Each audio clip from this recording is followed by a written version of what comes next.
Saudara-saudari, marilah kita mendengarkan renungan dengan judul Yesus dipersembahkan kepada Tuhan, yang berdasarkan pada Injil Lukas bab 2 ayat 22 dan 23. Dan ketika genap waktu pentahiran menurut hukum Musa, mereka membawa dia ke Yerusalem untuk menyerahkannya kepada Tuhan, seperti ada tertulis dalam hukum Tuhan. Semua anak laki-laki sulung harus dikuduskan bagi Allah. Dalam nama Bapa dan Putra dan Roh Kudus. Amin. Saudara-saudari terkasih dalam nama Tuhan Yesus Kristus, masih berada dalam oktav Natal hari kelima setelah Hari Raya Natal. Diwartakan kepada kita peristiwa unik yang dilakukan oleh Yusuf dan Maria tentang anak sulung laki-laki mereka yang bernama Yesus. Yesus dipersembahkan kepada Allah menurut hukum Musa agar ia dikuduskan kepada Allah. Menyertai niat mereka itu, mereka mempersembahkan juga sepasang burung terkukur atau 2 ekor burung merpati. Menarik bahwa ketika Yesus dikhususkan untuk Allah di Yerusalem, Lukas mencatat ada sosok seorang yang benar dan saleh bernama Simeon yang tidak akan mati sebelum melihat Mesias. Ketika Yesus dipersembahkan ke rumah Allah, Simeon menyambut anak itu dan menatangnya dan memuji Allah.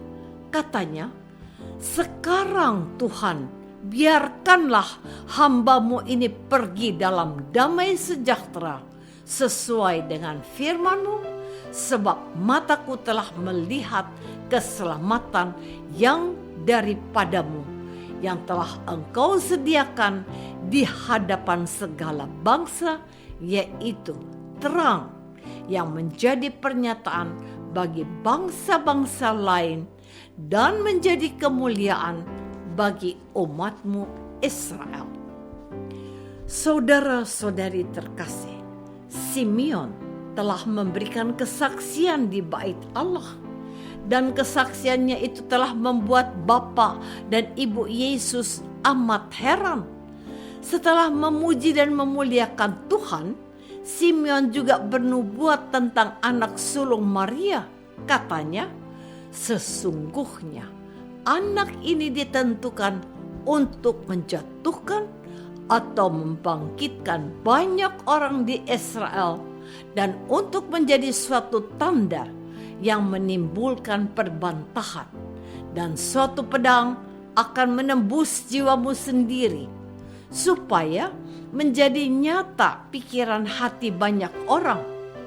Dalam ritual mempersembahkan bayi Yesus di Yerusalem ini telah dinyatakan kepada penerima Injil Lukas dan kita pada masa kini tentang orang tua Yesus yang taat kepada aturan bangsanya, tradisi dalam agama Yahudi. Namun yang lebih menarik bahwa dalam rangkaian ritual tersebut tidak seperti umumnya. Ada kejadian yang luar biasa. Seorang Nabi Simeon yang dijanjikan oleh Roh Kudus tidak akan mati sebelum melihat Mesias terbukti. Simeon ini juga bersaksi bahwa Yesus, anak sulung Maria, adalah benar-benar Mesias, sehingga ia sekarang siap untuk dipanggil Tuhan. Yesus itu akan menjadi juru selamat bagi bangsa-bangsa lain dan kemuliaan bagi umat Israel. Saudara-saudari terkasih, sebuah kebiasaan atau tradisi yang baik mempersembahkan anak sulung kepada Tuhan untuk dikuduskan bagi Allah. Kepada kita mau diajarkan untuk mendahulukan Allah dengan pujian dan ucapan syukur kepadanya untuk anugerah yang dilimpahkan kepada keluarga kita.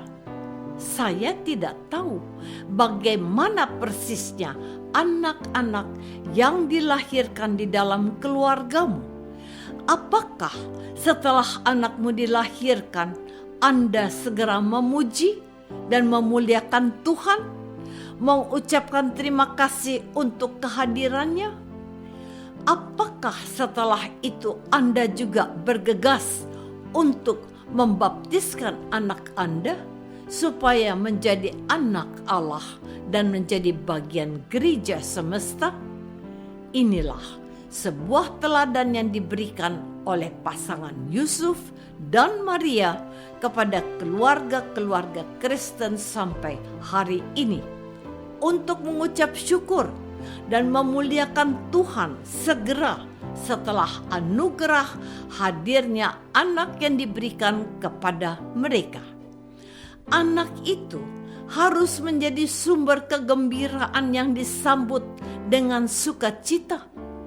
Anak itu harus dikuduskan, diberkati oleh Allah sendiri agar kelak ia menjadi manusia Allah yang tahu berbakti dan mengucap syukur. Seorang anak yang hadir dalam keluarga Kristen seyogianya menumbuhkan rasa cinta yang luhur dan bermartabat kepada Allah yang memberikan anugerah keturunan. Wujud cinta dan bakti kepada Allah itu adalah mempersembahkan anak itu kepada Allah tanpa harus menunda-nunda. Saudara-saudari terkasih, menarik untuk disimak.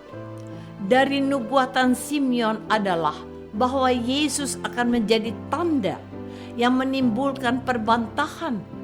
Ia menentukan kejatuhan atau kebangkitan banyak orang di Israel. Nabi Simeon melihat bahwa Yesus akan ditolak oleh bangsanya sendiri. Bukan hanya Yesus, tetapi juga semua orang yang akan percaya kepadanya, tidak terkecuali ibunya, Maria. Ia bernubuat tentang Maria, katanya, dan suatu pedang akan menembus jiwamu sendiri. Artinya, Maria akan menderita karena anaknya itu. Anaknya itu akan direnggut dari tangannya, dan dia melihat dengan mata kepalanya anaknya disalibkan, wafat, dan diturunkan serta diserahkan ke pangkuannya. Maria Dolorosa, Maria yang berduka cita, sebuah pedang telah menusuk jiwanya. Sejak awal sudah dinubuatkan bahwa Tuhan Yesus memang diperuntukkan bagi Allah dan taat kepada kehendak Allah. Maka peristiwa pembaptisan seorang anak atau sakramen pembaptisan yang kita terima bukan saja menyatakan bahwa kita ini milik Allah, tetapi bahwa kita harus siap memilih apa yang dikehendaki Allah dan bukan yang lain. Mengikuti Yesus melalui tanda pembaptisan membuat kita menjadi seperti Maria yang siap menderita bersama Yesus dan untuk Yesus, serta menjadi saksi bahwa Allah itu kasih. Ia mengasihi semua orang dan kita adalah saksinya. Apakah aku sudah mempersembahkan anakku dan keluargaku kepada Tuhan? Marilah kita berdoa. Bapa yang Maha Baik, Yusuf dan Maria telah memberi contoh kepada kami untuk selalu mengucap syukur atas setiap anugerah yang telah kami terima. Bantulah kami untuk bisa meneladani keluarga ini demi Kristus, Tuhan dan pengantara kami. Amin. Semoga kita semua selalu dinaungi dan dibimbing oleh berkat Allah yang Maha Kuasa, Bapa dan Putra dan Roh Kudus. Amin.